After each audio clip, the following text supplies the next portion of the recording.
Le pediría, si así lo acepta, presidente, que como la señal no ha estado bien, yo pueda desconectar la cámara y arranco con la respuesta a los formularios, señor presidente,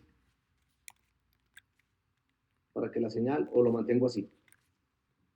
Si eso le ayuda a tener mayor comunicación, bien pueda, señor superintendente, hágalo. Desconecte la cámara, que la voz quede mejor para conocimiento de todos nosotros. Bueno, muchas gracias, presidente. Un saludo muy especial a usted, a la mesa directiva, obviamente a todos los honorables senadores de la Comisión Cuarta, a los senadores que están participando, a los citantes, y un saludo muy especial al señor procurador, a los gobernadores y a todos los invitados y obviamente a los citantes. Presidente, como usted me lo ha dicho, voy a utilizar estos 15 minutos haciendo un resumen de los cuestionarios, de las preguntas que me hicieron, para que tengan un poco de claridad todos los senadores. Entonces yo arrancaría con el cuestionario. La primera pregunta es que enviáramos copia de los informes de auditoría de la delegada de supervisión institucional en Chocó, Nariño, Amazonas, Guajira, Cesar, Magdalena, realizados desde julio del 2019 a la fecha.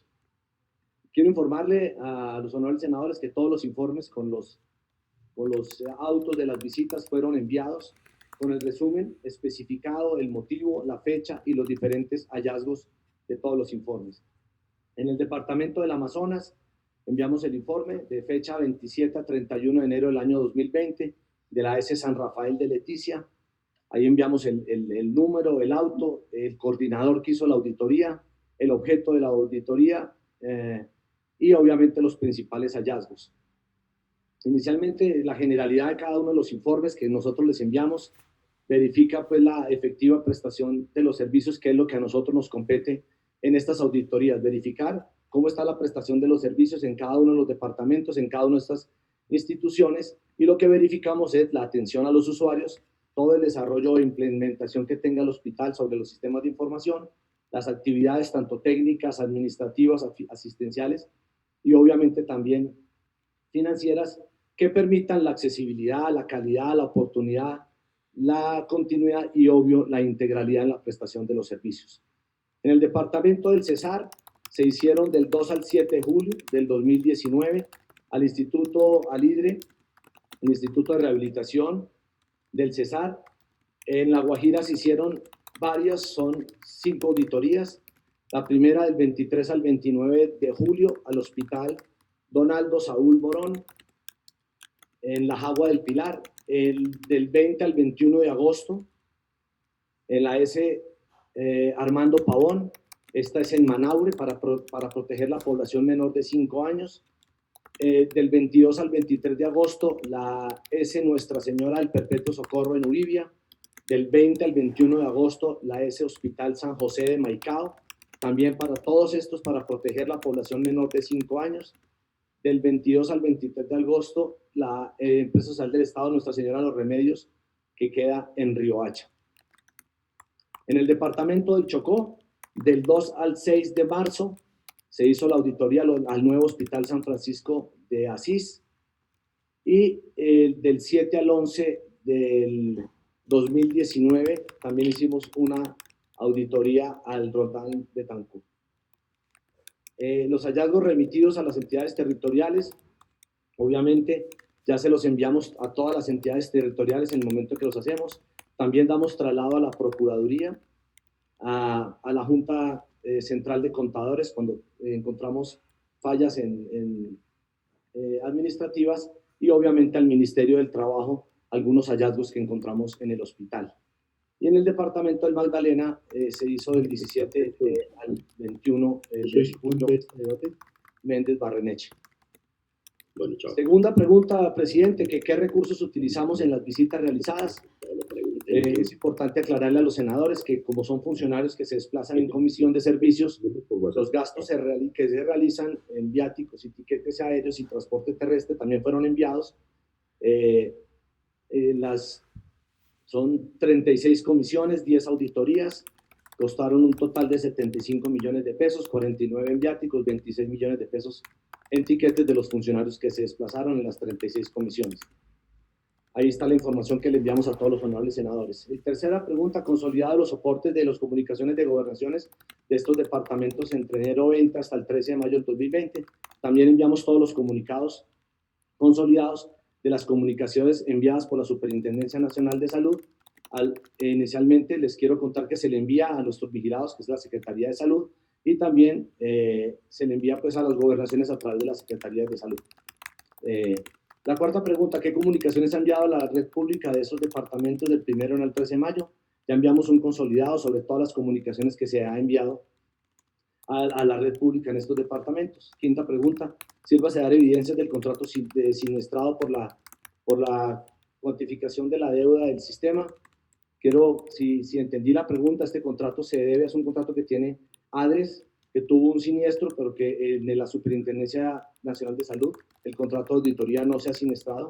Al contrario, está en liquidación y la cuantificación de la pregunta probablemente es un contrato que tiene ADRES, que es el contrato de auditoría para determinar los servicios de no PBS que audita ADRES para hacer después el posterior pago. Probablemente estarían hablando en la pregunta de punto final la honorable senadora Aida o los citantes. La sexta pregunta, ¿cuál ha sido la estrategia de la Superintendencia Nacional de Salud para agilizar punto final?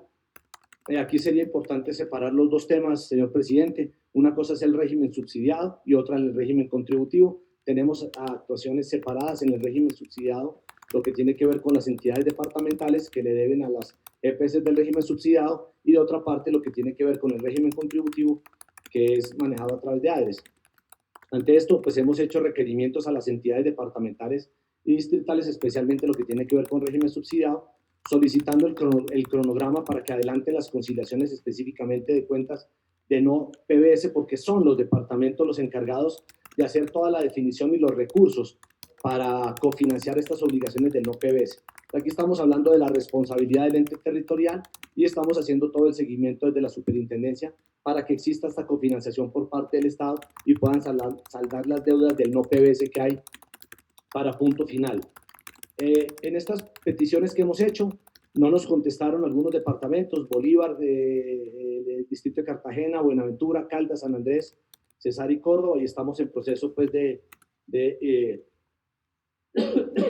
ampliar todo el informe cuando nos lleguen las respuestas de todos, pero sin embargo ya lo pasamos a procesos administrativos por incumplir los reportes.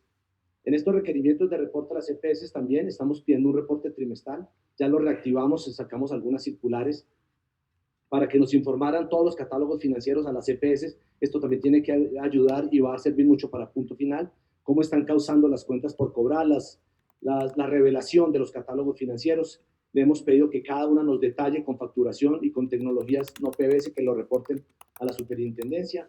Los pagos parciales que hayan hecho,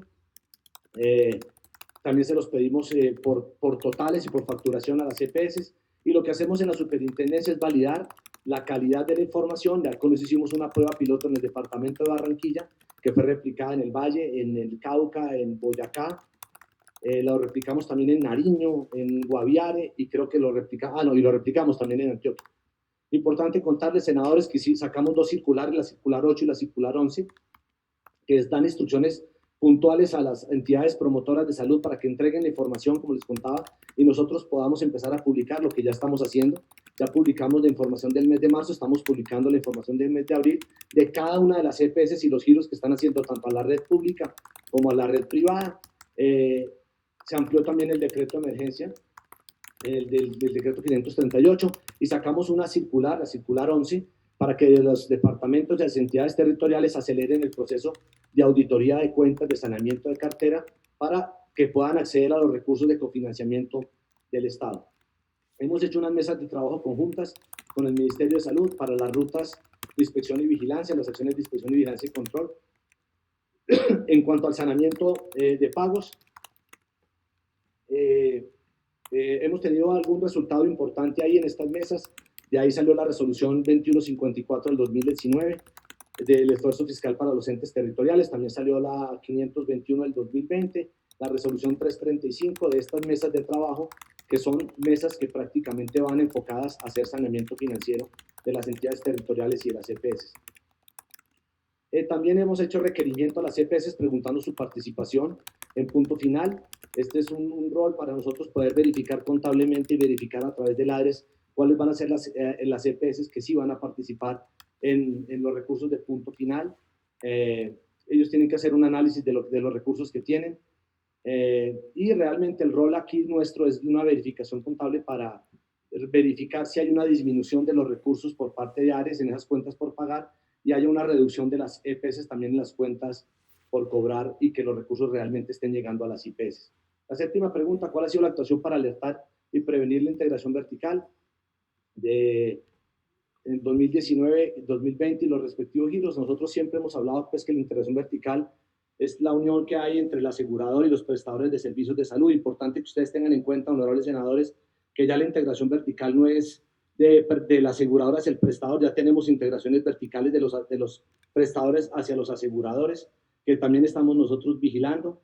Estamos pidiéndole a cada una de las EPS los reportes y estamos haciendo los cruces de información para verificar si hay giros o hay abuso en los giros o con algunos vinculados. Nosotros como Superintendencia Nacional de Salud, pues hacemos el seguimiento a los artículos que están en la 1122 y cuando identificamos las relaciones directas, pues hemos de hecho hasta incluso tomado medidas cautelares de giro con algunas EPS en las que hemos visto abuso en el giro.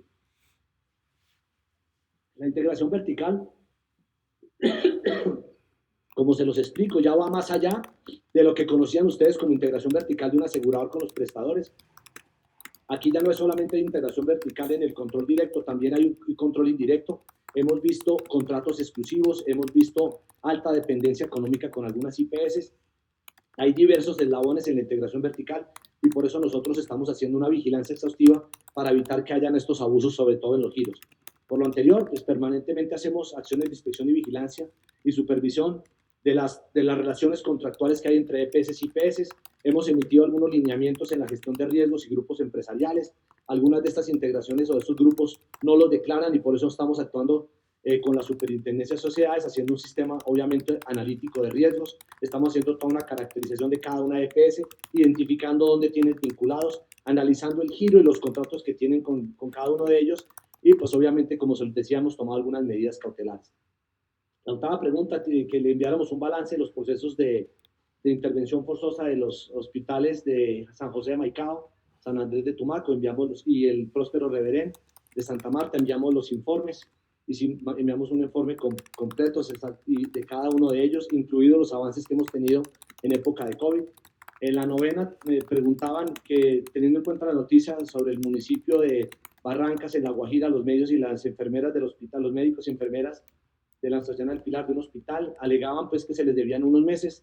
Nosotros conocimos del caso en la superintendencia, la gerente nos envió una comunicación el 16 de diciembre del 2019 en el que reclama obviamente el pago de prestaciones. Nosotros somos un organismo técnico, obviamente rector y hacemos inspección, vigilancia y control de todo el sistema, pero la solicitud que nos presenta la gerente pues no se encuentra entre la órbita, no es una competencia nuestra de la superintendencia tratar temas de reconocimiento económico y pago de salarios y de prestaciones sociales en horarios. Lo que hacemos es unas mesas de trabajo conjuntas y lo que podemos ayudar a hacer, lo que hemos hecho en La Guajira con algunos hospitales es tratar de que les paguen oportunamente, hacer las mesas de trabajo que ya han generado cerca de 1.7 billones de pesos a la red pública y hoy estamos haciendo algunas audiencias de conciliación virtual que también en este momento de pandemia nos ha logrado recaudar cerca de 56 mil millones de pesos para las IPS públicas y privadas del país. La pregunta número 10, resultado de la información del Hospital San Andrés de Chiriguaná, el estado general del hospital, cómo se ha preparado para la pandemia. Ya entregamos todo el informe del Hospital de Chiriguaná, enviamos un informe muy amplio, cómo ha sido la recuperación, cuántas camas que hemos abierto, cómo hemos pagado los recursos, cuánto se le ha adjudicado por recursos del FONSAED. La pregunta número 11, me preguntaban que prácticamente por qué no habíamos intervenido en Chocó.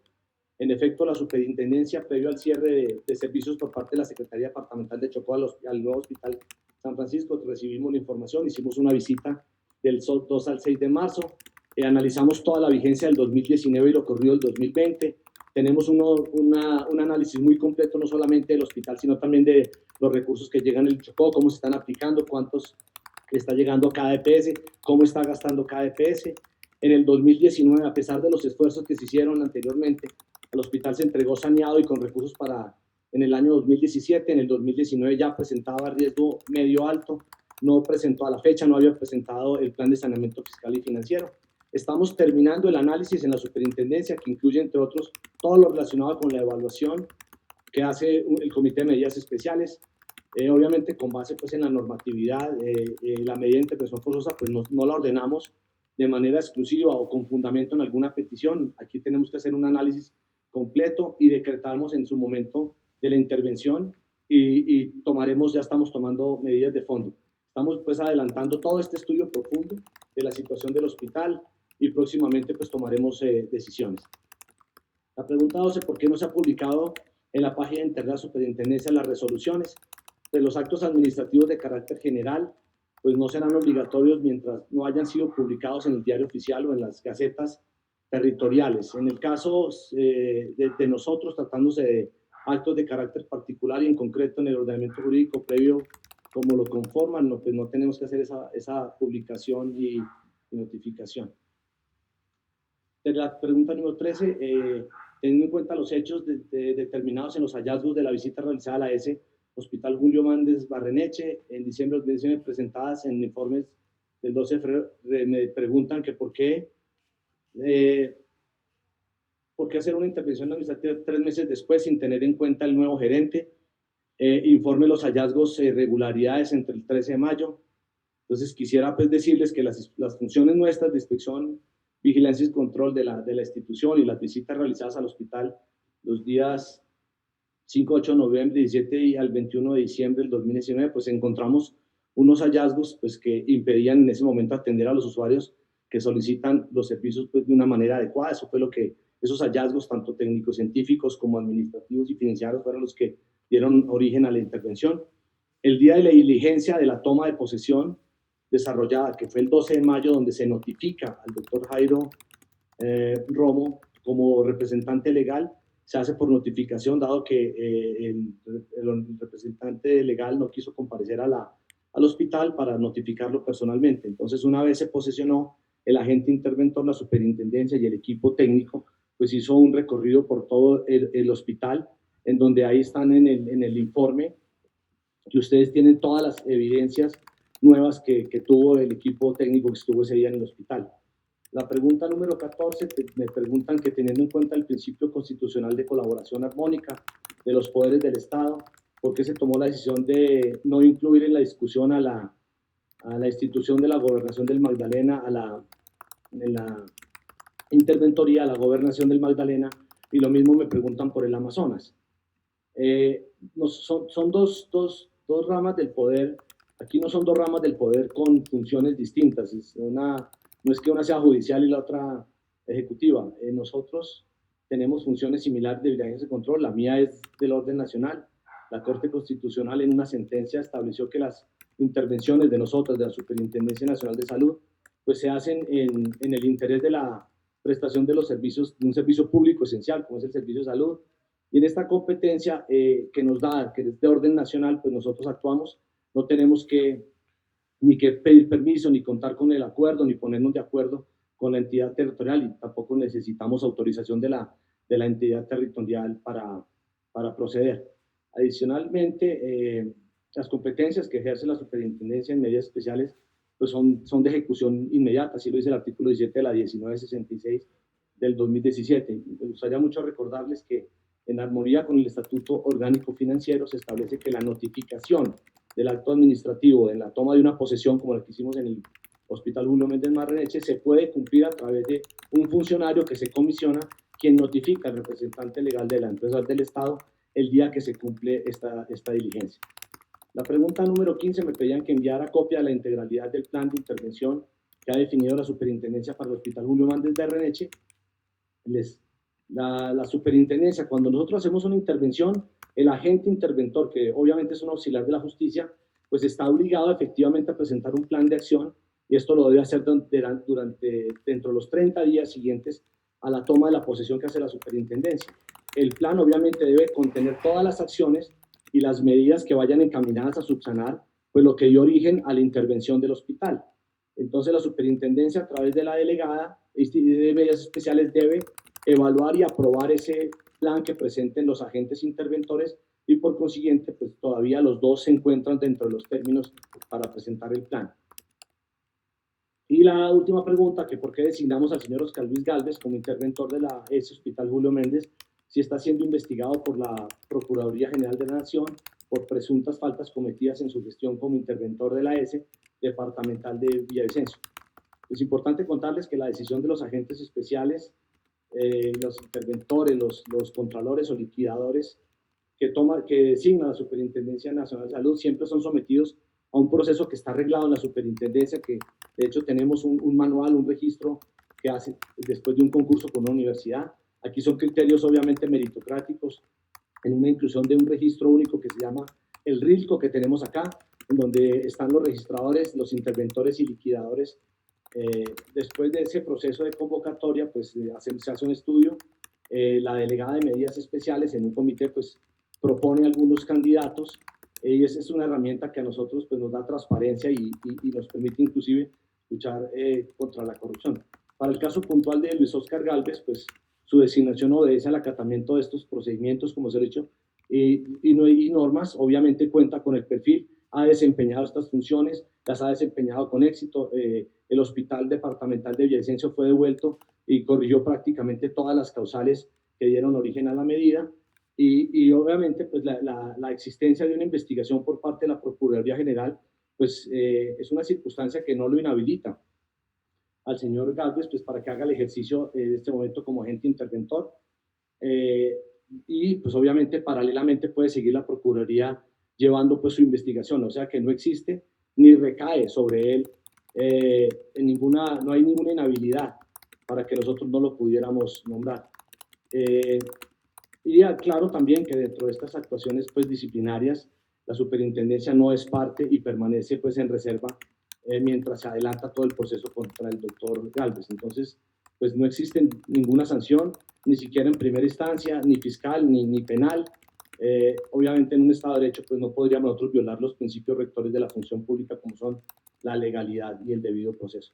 Presidente, creo que este sería un resumen de las preguntas que nos hicieron los honorables senadores. Le agradezco mucho la oportunidad a usted y a todos los senadores. El informe que les enviamos es un informe amplio, detallado. Están prácticamente la ampliación de todas las solicitudes que nos hicieron los honorables senadores citantes. Muchas gracias por esta oportunidad y como siempre, acá estaré atento a responder las preguntas. Gracias, presidente. Muchas gracias, señor superintendente, doctor Fabio Aristizábal. Según lo dispuesto por el señor presidente,